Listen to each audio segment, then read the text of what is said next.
दोस्तों, आप लोग कैसे हैं? आशा करता हूँ बहुत ही अच्छे होंगे। तो डेली की तरह आपका आज तीसरा क्लास होगा इतिहास का। तो इसमें टॉपिक होगा प्राचीन भारत के इतिहास का वैदिक साहित्य। तो आइए चलते हैं, देखते हैं ये वीडियो। तो चलिए दोस्तों, आज हम आपको बताते हैं वैदिक साहित्य। वैदिक साहित्य का परिचय। भारतीय साहित्य परंपरा में सर्वाधिक प्राचीन। इसमें 4 वेद बताए गए हैं। पहला है ऋग्वेद, दूसरा है यजुर्वेद, तीसरा है सामवेद, चौथा है अथर्ववेद। जैसे कि आप लोग देख रहे हैं इस प्रकार है। और वेद की हम बात करें तो वेदों की रचना ईश्वर ने की है, यानी भगवान ने की है। अतः वेद को आप पौरुषेय कहा जाता है। ठीक है, और आगे देखते हैं। इसका वेद का 4 भाग है। जो पहला है संहिता, दूसरा है ब्राह्मण ग्रंथ, तीसरा है आरण्यक और चौथा है उपनिषद। तो हम पहला आपका दिखाते हैं। पहला ऋग्वेद है। ऋग्वेद का हम परिचय बताते हैं। तो पहला पॉइंट है वैदिक साहित्य में प्राचीनतम ग्रंथ है ये, और स्रोत एवं प्रार्थनाओं का संकलन है। और तीसरा पॉइंट है कुल 10 मंडल है इसमें ऋग्वेद में, और 1028 सूक्ति और 10,552 ऋचाएँ हैं। और 1028 सूक्ति आप देख रहे होंगे। 1028 सूक्त में जो है 1017 सूक्त साकल में है और 11 सूक्त जो है बालखिल्य में है। ठीक है, और इसी क्रम में और आगे चलते हैं। तो ऋग्वेद का उल्लेखनीय ये गोत्र शूद्र वर्ण शब्द का सर्वप्रथम उल्लेख है। गायत्री मंत्र रचनाकार विश्वामित्र जी हैं। और इसमें अगला पॉइंट है लोहे का कोई उल्लेख नहीं। और अगला पॉइंट है इसी प्रकार नदी सूक्त में 21 नदियों का वर्णन किया गया है, जिसमें सरस्वती नदी को सबसे पवित्र माना गया है। और इसी क्रम में आगे चलते हैं। तो आपका 9वां मंडल है जो सभी 114 सूक्त सोम को समर्पित है, यानी सोम देवता को समर्पित कर दिया गया है। और ऋग्वेद के पुरोहित जो है होता ऑब्लिक होत्री दोनों माना जाता है। और ऋग्वेद का ब्राह्मण ग्रंथ ऐतरेय और कौशितकी है ब्राह्मण ग्रंथ। और इसी क्रम में हम आगे देखते हैं। तो इसका ऋग्वेद का उपवेद है आयुर्वेद। ऋग्वेद का उपवेद आयुर्वेद है। और इसके ऋग्वेद के ज्ञानी माना जाता है प्रजापति को। ये आपके नोट्स में नहीं है, हम बता रहे हैं, नोट कर लीजिए इसको। और इसी क्रम में आगे चलते हैं। अगला पॉइंट है 10वें मंडल के पुरुष सूक्त में तृतीय मंडल में माना जाता है। और इसी के साथ आपका ऋग्वेद समाप्त होता है। और अगला पॉइंट है आपका सामवेद। सामवेद का परिचय बताते हैं हम। तो पहला पॉइंट है साम का अर्थ क्या होता है? संगीत, गान, गायन, ये होता है साम। तो दूसरा पॉइंट है यज्ञों के अवसर पर गाए जाने वाले मंत्रों का संग्रह सामवेद में बताया गया है, सामवेद में बताया गया है। और मंत्रों को गाने वाला जो पुरोहित है उसे उद्गाता कहा जाता है। और सामवेद में कुल 1835 ऋचाएँ हैं।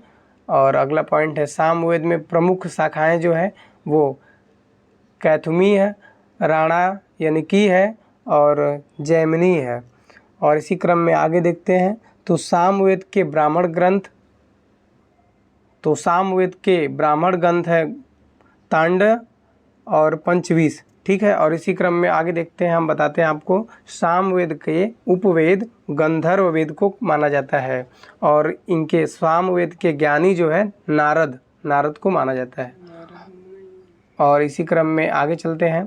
तो आपका अगला है यजुर्वेद। यजुर्वेद का परिचय। पहला पॉइंट स्रोत एवं कर्म कांड का वर्णन किया गया है। इसमें यज्ञ का भी वर्णन किया गया है यजुर्वेद में। और दूसरा पॉइंट है गद्य और पद्य दोनों में इसका वर्णन कर दिया गया है। और 2 शाखाएं हैं जिसमें कृष्ण यजुर्वेद गद्य और पद्य में है, और शुक्ल यजुर्वेद केवल पद्य में है। और इसका अंतिम भाग ईशोपनिषद में है, जो आध्यात्मिक चिंतन से संबंध है। और आगे चलते हैं। तो अगला पॉइंट है ब्राह्मण ग्रंथ। ब्राह्मण ग्रंथ में जो है तैतरेय और शतपथ माना जाता है, और तैतरीय भी माना जाता है यहाँ पे। और आगे चलते हैं हम। इसमें यजुर्वेद के उपवेद की अगर बात करें तो यजुर्वेद का उपवेद धनुर्वेद होता है, धनुर्वेद। और यजुर्वेद के ज्ञानी विश्वामित्र जी को माना गया है। और इसी क्रम में आगे देखते हैं, यजुर्वेद के अध्ययु जो हैं पुरोहित हैं, कर्मकांडों को संपन्न कराने वाले। और इसी क्रम में आगे चलते हैं हम अथर्ववेद। अथर्ववेद का परिचय बताते हैं। तो इसमें पहला पॉइंट है, इसमें अथर्ववेद में 20 कांडों की चर्चा की गई है, 731 सूक्त तथा 5987 मंत्रों का संग्रह। और इसी क्रम में आगे चलते हैं, जो 5987 मंत्र में से 1201 ऐसे मंत्र हैं जो ऋग्वेद के हैं और बाकी जो है ये अथर्ववेद के हैं। और अगला पॉइंट है ब्रह्मा। अथर्ववेद के मंत्रों का उच्चारण करने वाले पुरोहित हैं, जो ब्रह्मा हैं ये इनके पुरोहित हैं अथर्ववेद के। इसमें अथर्ववेद में 2 शाखाएं हैं, पीपललाद और सैनक। और इसी क्रम में आगे देखते हैं, उल्लेख इसमें किसका किया गया है, मगध तथा अंग का उल्लेख किया गया है जो दूरस्थ प्रदेश है। और सभा और समिति, प्रजापति की 2 पुत्रियां हैं, कौन कौन हैं वो, सभा और समिति। तो इसी क्रम में और आगे देखते हैं हम, ब्राह्मण ग्रंथ। इसका गोपथ एकमात्र ब्राह्मण है जो इसका ब्राह्मण ग्रंथ है। और इसकी हम अगर अथर्ववेद की उपवेद की बात करें तो शिल्यदेव हैं और ज्ञानी, अथर्ववेद के ज्ञानी विश्वकर्मा को माना जाता है। इसी क्रम में हम और आगे चलते हैं। तो आगे देखिए आपका शतपथ ब्राह्मण आएगा, आगे चलता अगला पॉइंट है आपका। तो शतपथ ब्राह्मण में परिचय है, शुक्ल यजुर्वेद का ब्राह्मण ग्रंथ। इसमें किस बात का उल्लेख किया गया है, नीचे पॉइंट वाइज हम देखते हैं। पुनर्जन्म का सिद्धांत और जल प्लावन कथा, पूर्वा उर्वशी आख्यान और पुरुषमेध यज्ञ का वर्णन किया गया है। पत्नी किसे कहते हैं, पति की अर्धांगिनी का वर्णन कर दिया गया है। कुरु और पांचाल यानी कि वैदिक सभ्यता के सर्वश्रेष्ठ प्रतिनिधि की चर्चा की गई है यहाँ पे। और राजसूयन यज्ञ की भी चर्चा की उल्लेख की गई है। और इसी क्रम में आगे देखते हैं, दशरथ्य युद्ध। इसमें क्या है, ऋग्वेद के 7वें मंडल में उल्लेख है इसका। और प्रत्येक पक्ष में आर्य एवं अनार्य की भागीदारी है। दशरथ्य युद्ध जो है परशुड़ी रावी नदी के तट पर लड़ा गया था। और यहाँ भरतों के राजा सुदास जो त्रिशयु राजवंश से हैं, उनके बनाम 10 राजाओं का संघ के बीच युद्ध हुआ था, जिसमें पंचजन तथा 5 लघु जनजातियों अलिन, पख्त, भलनस, शिव तथा विषाणिन के राजा से युद्ध हुआ, जिसमें सुदास अंतिम रूप से विजयी हुए और पुरोहित वशिष्ठ जी हैं इसके। और इसी के आगे चलते हैं, उपनिषद ऑब्लिक वेदांत की चर्चा करते हैं। तो इसका परिचय दर्शन पर आधारित है। ये शाब्दिक अर्थ क्या होता है इसका, ज्ञान प्राप्ति हेतु शिष्य का गुरु के समीप बैठना, इसे कहते हैं उपनिषद। तो चलिए उपनिषद को हम, उपनिषद और उल्लेख क्या क्या उपनिषद है और उल्लेख क्या क्या है उसका बताते हैं। आगे चलते हैं। तो उपनिषद है श्वेतांबर, इसमें उल्लेख है, मोक्ष का पहला उल्लेख है। और बृहदारण्यक, इसमें याज्ञवल्क्य गार्गी संवाद। और आगे चलते हैं, छांदोग्योपनिषद, यहाँ ब्रह्मचर्य, गृहस्थ, वनप्रस्थ 3 आश्रमों की चर्चा उल्लेख है, 3 आश्रमों का। सत्यकाम जवाला की कथा है ये। और आगे अगला उपनिषद है जवालोपनिषद, यहाँ पे इसका 4 आश्रमों का उल्लेख है, जिसमें ब्रह्मचर्य, गृहस्थ, वनप्रस्थ, संन्यास का है। और आगे अगला आपका उपनिषद है मुंडकोपनिषद, इसमें सत्यमेव जयते का उल्लेख है। और अगला उपनिषद है कठोपनिषद उल्लेख है, इसका उल्लेख है यम नाचिकेता प्रसंग। और इसी क्रम में हम आगे देखते हैं, वैदिक शब्द और अर्थ। वैदिक शब्द कृष्ण अयस, इसका क्या अर्थ होता है, तो लोहा होता है। और आगे अगला शब्द है कुशीद, कुशीद का क्या अर्थ होता है, तो ऋण होता है इसका अर्थ। और कुशीदिन, कुशीदिन का वैदिक शब्द जो है इसका क्या अर्थ होता है, तो ऋणदाता होता है। और तच्छा, तच्छा का तच्छे, तो तच्छा मत होता है, तच्छा का अर्थ होता है बढ़ई, और वेकनाट का अर्थ होता है सूदखोर, और अरित्र का अर्थ होता है पतवार, अस्पस का होता है गुप्तचर। और इसी क्रम में आगे चलते हैं हम।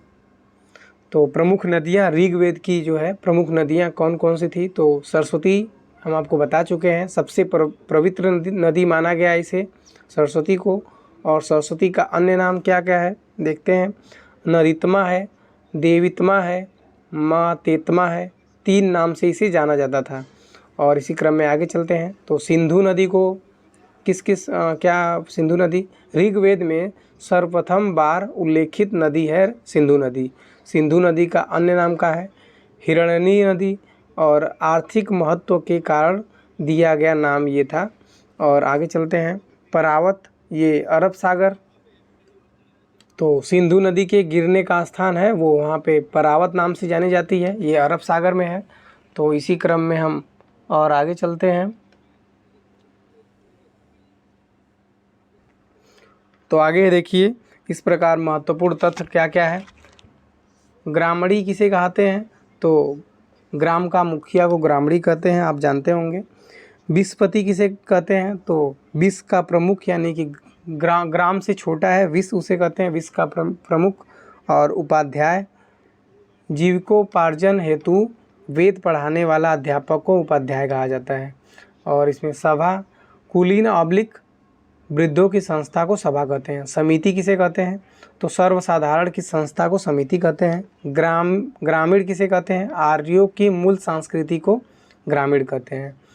अस्म चक्र किसे कहते हैं, रहट की चरखी को अस्म चक्र कहते हैं। व्यापार किसे कहते थे, तो अदल बदल प्रणाली पर आधारित व्यापार कहते थे। एक राट किसे कहते हैं, सर्वोच्च शासक अथर्ववेद का जो सर्वोच्च शासक था उसे एक राट कहते हैं। परीक्षित किसे कहते हैं, तो ये मृत्यु लोक के देवता को परीक्षित कहते हैं। और त्रिवर्ग, इसमें धर्म अर्थ काम चर्चा की गई थी। और पुरुपार्श किसे कहते हैं, तो धर्म अर्थ काम मोक्ष, सभी को पुरुपार्श कहा जाता है। और इसी क्रम में हम लोग आगे चलते हैं।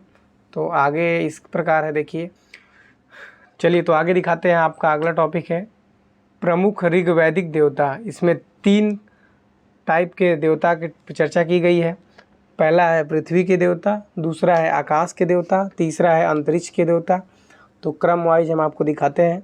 पृथ्वी के देवता में 4 प्रकार के देवता की बात की गई है, जिसमें पहला है पृथ्वी, दूसरा है बृहस्पति, तीसरा है सोम, चौथा है अग्नि।